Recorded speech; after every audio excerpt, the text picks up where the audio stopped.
Spevák Jožo Ráž novinárom rozhovory príliš často nedáva. Vraj nie je u nich obľúbený. Pre Reflex urobil výnimku a privítal nás vo svojej firme. Zaujímalo nás, ako sa cíti takmer 8 rokov po ťažkej nehode.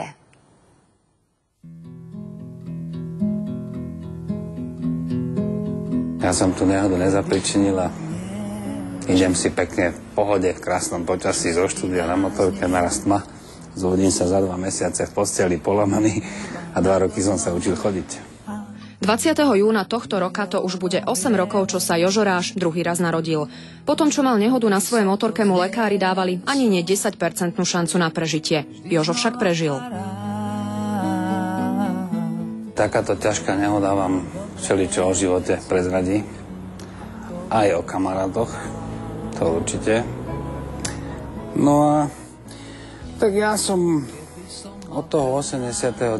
stratil strašne veľa priateľov. Bohužiaľ niektorých aj s guľkou v hlave.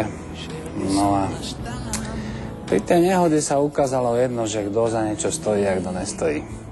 Kto za niečo stál, tak ten prišiel a povedal, tu sú moje konta. Čokoľvek potrebujete moje rodine. To je tu. A kto za nič nestál, ten nezavolal a neprišiel. Dnes, niekoľko rokov po nehode, tvrdí, že sa cíti byť v poriadku, aj keď občas ho neposlúchajú kolená.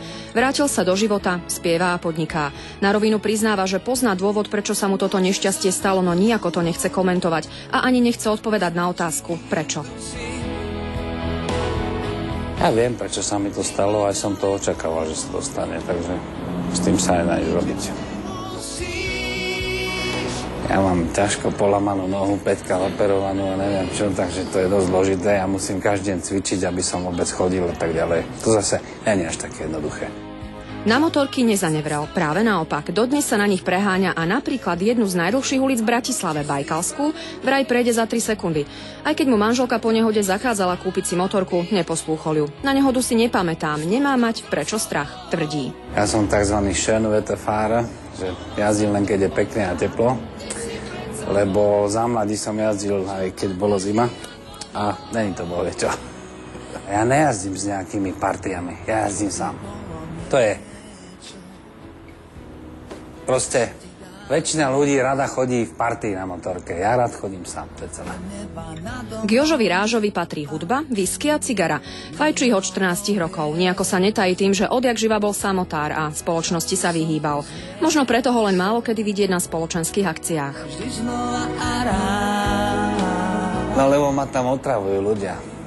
Každý si chce so mnou pripíť, alebo sa chce ma potlapkať po pleci a povedať mi, aký som výborný, alebo sa chce so mnou odfotiť, alebo ja neviem čo. Neznášam to a moja rodina to nenávidí úplne. Takže my nikam nechodíme, nič s nikým nemáme. Ja proste večer trávim so svojou rodinou doma, najradšej so zatiahnutými zaclanami, s vypnutými telefónami a s pohárom dobrej whisky v ruke, s dobrou cigárkou v druhej ruke. Pozerám do stropu. To je všetko.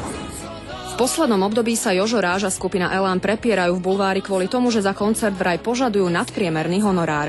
Nehovoríme o 100 000, ale už o miliónoch. Jožo na rovinu priznáva, že latku financií nasadil vysoko, no nemienia z neustúpiť. My hráme veľmi málo, lebo nás málo keď niekto zaplatí. Ale keby nás zaplatili, tak by sme hrali viacej. No ale proste hráme tak 5-krát za rok, lebo viac častejšie nás nezaplatia.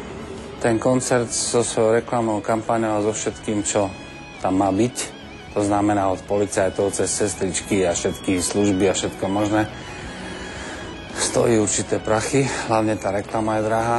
No a my nechceme hrať pre prázdne sály, takže my chceme mať veľa ľudí. Tak chceme mať dobrú kampaň a dobrá kampaň stojí veľa peňazí, to je celé. Jožo Ráž s Elánom už 3 roky pripravujú nový CD album a zrejme tento rok by už konečne mohol uzrieť svetlo sveta. Predtým sa však na chvíľu dal dokopy s Petrom Sámelom z Metalindy a na začiatku roka vytvorili pieseň Nebo, zastav dážď. Jožo túto pesničku naspieval za hodinu, no ako tvrdí Peter Sámel, text museli niekoľkokrát prerábať, lebo sa Jožovi nepozdával. Nebudem spievať niečo, čo sa mi nepáči, dodáva Jožo.